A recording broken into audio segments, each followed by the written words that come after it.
Assalamualaikum warahmatullahi wabarakatuh. Selamat pagi. Pagi. Luar biasa. Terima kasih Bapak-bapak, adik-adik semua.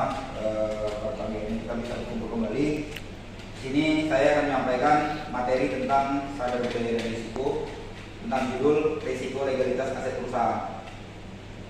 Nah, untuk poin pertama ada agensi legalitas aset hukum.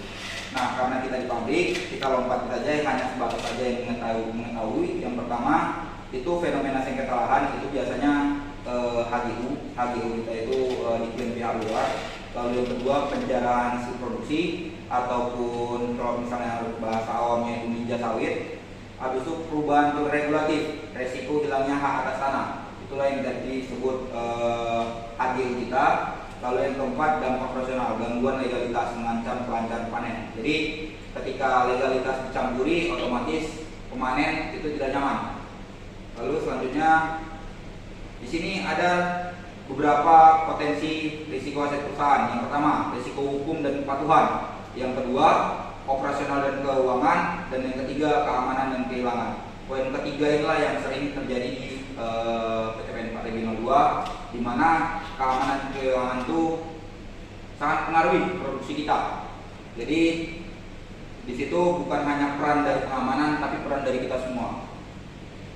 Lalu ada aspek legalitas aset utama yaitu terbagi dua. Yang pertama legalitas hak dan perizinan usaha, dan kedua penguasaan fisik dan tata kelola. Jadi disinilah fungsinya HGU. HGU itu bukan hanya sertifikat, tapi mempengaruhi, tapi memiliki hukum yang kuat. Jadi misal Pak Marijo punya sawitnya HGU-nya misalnya HGU PTPN. Nah, ketika Pak Marijo sering nih untuk manen itu dari tahun yang lalu, dari 10 tahun yang lalu sampai 15 tahun yang lalu. Tapi ketika perusahaan mengukur kembali dan ternyata itu menjadi HGU-nya perusahaan, maka Pak Marijo tidak dapat apa-apa. Karena nyatanya itu tanah dari HGU dari perusahaan. Itu sebagai contoh. Lalu ada di sini peran karyawan kita ya, itu sebagai lini pertama. Jadi peran karyawan itu sangat penting. Karena apa? Kita ini di sini yang mengetahui mana ya posisi ataupun ancak yang rawan.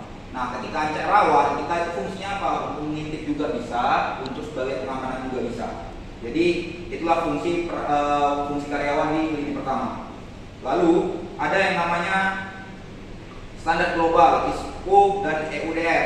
Jadi prinsip ISPO itu kepatuhan pada hukum pertanahan nasional. Lalu aturan EUDR produk sawit wajib bebas deforestasi diproduksi sesuai hukum berlaku dan dampak bagi pabrik tanpa dokumen legalitas dan keterlacakan yang jelas. CPU dan produk olahan tidak dapat dijual ke pasar ekspor internasional. Nah, inilah yang nanti akan kita hadapi ya, audit ISPO atau audit RSPO itu bukan hanya pengaruh kepada penjualan CPU kita. Kalau kita CPU nimbun banyak-banyak itu juga dampaknya bakal nggak enak untuk kemudian hari. Karena apa? Itu bakal berdampak ke penggajian sistem kita. Jadi mungkin itu aja dari saya. Lebih dan kurang saya mohon maaf. Saya akhiri. Assalamualaikum warahmatullahi wabarakatuh. Waalaikumsalam.